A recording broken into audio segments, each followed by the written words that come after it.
ओम नमः शिवाय। प्रिय भक्तों, आप सभी के जीवन में भगवान भोलेनाथ की कृपा दृष्टि सदा सर्वदा बनी रहे। देखिए, आज से सावन मास जैसे शुरू हुआ है, हमारे इस चैनल पर आप रोजाना शिव महापुराण की कथाएं सुनेंगे, जिनके सुनने मात्र से हमारे जीवन के तमाम कष्ट जो हैं वह खत्म होते हैं और हमारा जीवन सदा सर्वदा सुखी रहता है। तो चलिए शुरू करते हैं भगवान भोलेनाथ का नाम लेकर के आज की यह कथा। और हाँ, अगर आप लोगों को रोजाना ये कथाएं सुननी हैं तो चैनल को सब्सक्राइब कर लीजिएगा और वीडियो को लाइक कर दीजिएगा। कमेंट बॉक्स में लिख दीजिए ओम नमः शिवाय। मैं रोजाना आप लोगों के लिए ये शिव महापुराण की कथाएं इसी तरीके से पेश करती रहूँगी। तो चलिए शुरू करते हैं। जो विश्व की उत्पत्ति, स्थिति और लय आदि के एकमात्र कारण हैं, गौरी गिरिराज कुमारी उमा के पति हैं, तत्वज्ञ हैं, जिनकी कीर्ति का कहीं अंत नहीं है, जो माया के आश्रय होकर भी उससे अत्यंत दूर हैं तथा जिनका स्वरूप अचिंतनीय है, उन विमल बोध स्वरूप भगवान शिव को मैं प्रणाम करती हूँ। मैं स्वभाव से ही उन अनादि शांत स्वरूप एकमात्र पुरुषोत्तम शिव की वंदना करती हूँ, जो अपनी माया से इस संपूर्ण विश्व की सृष्टि करके आकाश की भांति इसके ऊपर और बाहर भी स्थित है। जैसे लोहा चुंबक से आकृष्ट होकर उसके पास ही लटकता रहता है, उसी प्रकार ये सारे जगत सदा सब और जिसके आसपास ही भ्रमण करते हैं, जिन्होंने अपने से ही इस प्रपंच को रचने की विधि बताई थी, जो सबके भीतर अंतर्यामी रूप से विराजमान है तथा जिनका अपना स्वरूप अत्यंत गूढ़ है, उन भगवान शिव की मैं सादर वंदना करती हूँ। व्यास जी कहते हैं, जगत के पिता भगवान शिव, जगन्नाथ माता कल्याणमयी माता पार्वती तथा उनके पुत्र श्री गणेश जी को नमस्कार करके हम इस पुराण का वर्णन करते हैं। एक समय की बात है, नैमिषारण्य में निवास करने वाले सोनक आदि सभी मुनियों ने उत्तम भक्ति भाव के साथ सूत जी से पूछा। ऋषि बोले, महाभाग सूत जी, विदेश्वर संहिता की जो साध्य साधन खंड नाम वाली शुभ एवं उत्तम कथा है, उसे हम लोगों ने सुन लिया। उसका आदि भाग बहुत ही रमणीय है तथा वह शिव भक्तों पर भगवान शिव का वात्सल्य स्नेह प्रकट करने वाली है। विद्वान, अब आप भगवान शिव के परम उत्तम स्वरूप का वर्णन कीजिए, साथ ही शिव और पार्वती के दिव्य चरित्रों का पूर्ण रूप से स्मरण कराइए। हम पूछते हैं, निर्गुण महेश्वर लोक में सगुण रूप कैसे धारण करते हैं? हम सब लोग विचार करने पर भी शिव के तत्व को नहीं समझ पाते। सृष्टि के पहले भगवान शिव किस प्रकार अपने स्वरूप से स्थित होते हैं, फिर सृष्टि के मध्यकाल में वे भगवान किस तरह क्रीड़ा करते हुए सम्यक व्यवहार बर्ताव करते हैं, और सृष्टि कल्प का अंत होने पर वे महेश्वर देव किस रूप में स्थित रहते हैं। लोक कल्याणकारी भगवान शंकर कैसे प्रसन्न होते हैं, और प्रसन्न हुए महेश्वर अपने भक्तों तथा दूसरों को कौन सा उत्तम फल प्रदान करते हैं, यह सब कृपा करके हमसे कहिए। हमने सुना है कि भगवान शिव शीघ्र प्रसन्न हो जाते हैं। वे महान दयालु हैं, इसलिए अपने भक्तों का कष्ट नहीं देख सकते। ब्रह्मा, विष्णु और महेश, ये तीन देवता शिव के ही अंग से उत्पन्न हुए हैं। उनके प्रकाट्य की कथा तथा उनके विशेष चरित्रों का वर्णन कीजिए। प्रभु, आप उमा के आविर्भाव और विवाह की कथा भी कहिए। विशेषतः उनके गारस्थ धर्म का तथा अन्य लीलाओं का भी वर्णन कीजिए। निष्पाप सूत जी, हमारे प्रश्न के उत्तर में आपको यह सब तथा दूसरी बातें भी अवश्य करनी चाहिए। सूत जी ने कहा, मुनीश्वरों, आप लोगों ने बड़ी उत्तम बात पूछी है। भगवान सदाशिव की कथा में आप लोगों को जो आंतरिक निष्ठा हुई, उसके लिए धन्यवाद के पात्र हैं आप। ब्राह्मणों, भगवान शंकर का गुणानुवाद सात्विक, राजस और तामस तीनों ही प्रकृति के मनुष्यों को सदा आनंद प्रदान करता है, और पशुओं की हिंसा करने वाले निष्ठुर कसाई के सिवा दूसरा कौन पुरुष उस गुण अनुवाद को सुनने से ऊब सकता है, जिसके मन में कोई तृष्णा नहीं है। ऐसे महात्मा पुरुष भगवान शिव के उन गुणों का गान करते हैं, क्योंकि वह गुणावली संसार रूपी रोग की दवा है, मन तथा कानों को प्रिय लगने वाली और संपूर्ण मनोरथों को देने वाली है। ब्राह्मणों, आप लोगों के प्रश्न के अनुसार मैं यथाबुद्धि प्रयत्नपूर्वक शिव लीला का वर्णन करता हूँ। आप आदरपूर्वक सुने।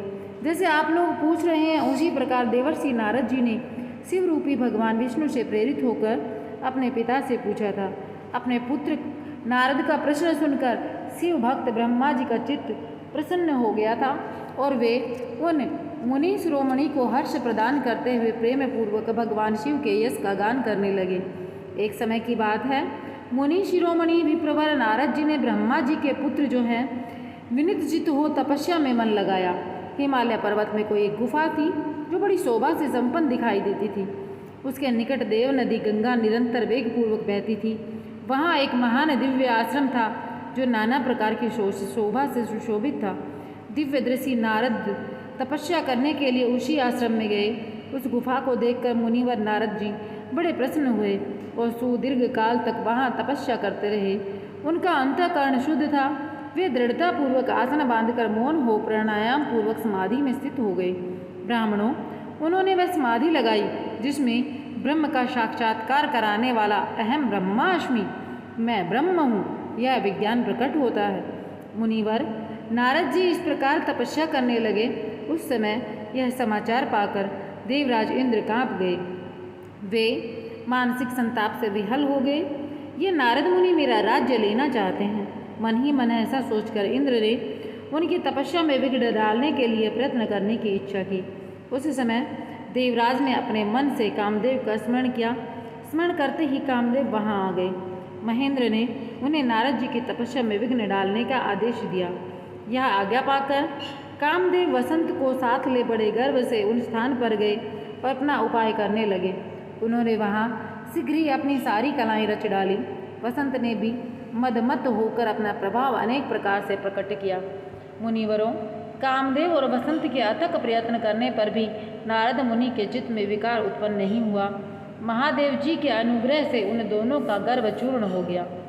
शौनक आदि महर्षियों, ऐसा होने में जो कारण था उसे आदरपूर्वक सुनो। महादेव जी की कृपा से ही नारद मुनि पर कामदेव का कोई प्रभाव नहीं पड़ा। पहले उसी आश्रम में काम शत्रु भगवान शिव ने उत्तम तपस्या की थी। वहीं उन्होंने मुनियों की तपस्या का नाश करने वाले कामदेव को शीघ्र ही भस्म कर डाला था। उस समय रति ने कामदेव को पुनः जीवित करने के लिए देवताओं से प्रार्थना की। तब देवताओं ने समस्त लोगों का कल्याण करने वाले भगवान शंकर से याचना की। उनके याचना करने पर वे बोले, देवताओं, कुछ समय व्यतीत होने के बाद कामदेव जीवित तो हो जाएंगे, परंतु यहाँ उनका कोई उपाय नहीं चल सकेगा। अमरगण यहाँ खड़े होकर लोग चारों ओर जितनी दूर तक की भूमि को नेत्र से देख पाते हैं, वहाँ तक कामदेव का बाणों का प्रभाव नहीं चल सकेगा, इसमें संशय नहीं है। भगवान शंकर की इस उक्ति के अनुसार कामदेव जी का निजी प्रभाव मिथ्या सिद्ध हुआ। वे शीघ्र ही स्वर्गलोक में इंद्र के पास लौट गए। वहाँ कामदेव ने अपना सारा वृतांत और मुनि का प्रभाव कह सुनाया। तत्पश्चात इंद्र की आज्ञा से वे वसंत के साथ अपने स्थान को लौट गए। उस समय देवराज इंद्र को बड़ा विस्मय हुआ। उन्हें नारद जी की बुरी बुरी प्रशंसा की, परंतु शिव की माया से मोहित होने के कारण वे उस पूर्व वृतांत को स्मरण न कर सके। वास्तव में इस संसार के भीतर सभी प्राणियों के लिए शंभु की माया को जानना अत्यंत कठिन है। जिसने भगवान शिव के चरणों में अपने आप को समर्पित कर दिया, उस भक्त को छोड़कर शेष सारा जगत उनकी माया से मोहित हो जाता है। नारद जी भगवान शंकर की कृपा से वहाँ चिरकाल तक तपस्या में लगे रहे। जब उन्होंने अपनी तपस्या को पूर्ण हुई समझा, तब वे मुनि उससे विरत हो गए। कामदेव पर मेरी विजय हुई ऐसा मानकर उन मुनीश्वर के मन में व्यर्थ ही गर्व हो गया। भगवान शिव की माया से मोहित होने के कारण उन्हें यथार्थ बात का ज्ञान नहीं रहा। वे यह नहीं समझ सके कि कामदेव के पराजित होने में भगवान शंकर का प्रभाव का ही कारण है। उस माया से अत्यंत मोहित हो मुनि शिरोमणि नारद अपना काम विजय संबंधी वृत्तांत बताने के लिए तुरंत ही कैलाश पर्वत पर गए। उस समय वे विजय के मद से उन्मत्त हो रहे थे। वहाँ रुद्रदेव को नमस्कार करके गर्व से भरे हुए मुनि ने अपने आप को महात्मा मानकर अपने ही प्रभाव से कामदेव पर अपनी विजय हुई समझकर उनसे सारा वृतांत कह सुनाया। यह सब सुनकर भक्त वत्सल भगवान शंकर ने नारद जी से, जो अपनी अर्थात शिव जी की माया से मोहित होने के कारण काम विजय के यथार्थ के कारण को नहीं जानते थे और अपने विवेक को भी खो बैठे थे, उनसे कहा। रुद्र बोले, तात नारद, तुम बड़े विद्वान हो, धन्यवाद के पात्र हो, परंतु मेरी यह बात ध्यान देकर सुनो। अब से फिर कभी ऐसी बात कभी न कहना, विशेषतः भगवान विष्णु के सामने इसकी चर्चा कदापि न करना। तुमने मुझसे अपना जो वृत्तांत बताया उसे पूछने पर भी दूसरों के सामने न कहना। यह सिद्धि संबंधी वृत्तांत सर्वथा गुप्त रखने योग्य है, इसे कभी किसी के सामने प्रकट नहीं करना चाहिए। तुम मुझे विशेष प्रिय हो, इसलिए अधिक जोर देकर मैं तुम्हें शिक्षा देता हूँ और इसे न कहने की आज्ञा देता हूँ, क्योंकि तुम भगवान विष्णु के भक्त हो और उनके भक्त होते हुए भी मेरे अत्यंत अनुगामी हो। इस प्रकार बहुत कुछ कहकर संसार की सृष्टि करने वाले भगवान रुद्र ने नारद जी को शिक्षा दी। अपने वृत्तांत को गुप्त रखने के लिए उन्हें समझाया बुझाया, परंतु वे तो शिव की माया से मोहित थे, इसलिए उन्होंने उनकी दी हुई शिक्षा को अपने लिए हितकर नहीं माना। तदंतर मुनि शिरोमणि नारद ब्रह्मलोक में गए। वहाँ ब्रह्मा जी को नमस्कार करके उन्होंने कहा, पिताजी, मैं अपने तपोबल से कामदेव को जीत चुका हूँ। उनकी वह बात सुनकर ब्रह्मा जी ने भगवान शिव के चरण अरविंदों का चिंतन किया और सारा कारण जानकर अपने पुत्र को यह सब कहने से मना कर दिया।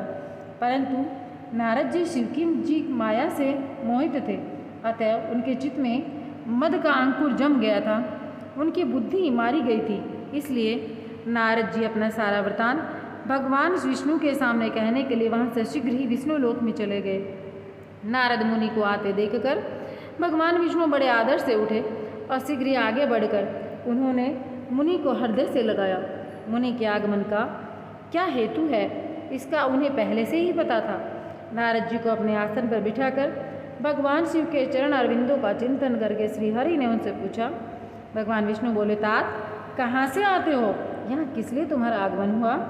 मुनि श्रेष्ठ, तुम धन्य हो, तुम्हारे शुभ आगमन से मैं पवित्र हो गया।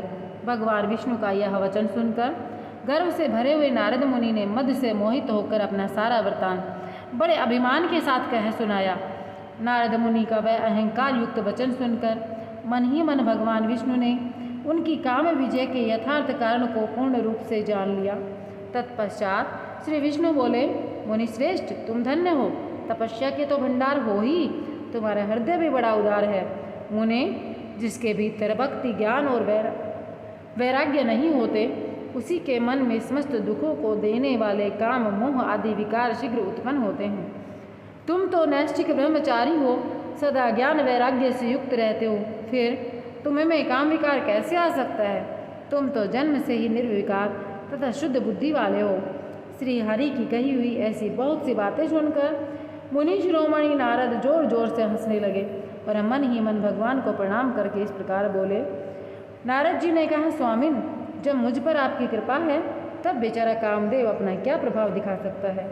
ऐसा कहकर भगवान के चरणों में मस्तक झुकाकर इच्छा अनुसार विचरण करने वाले नारद मुनि वहाँ से चले गए।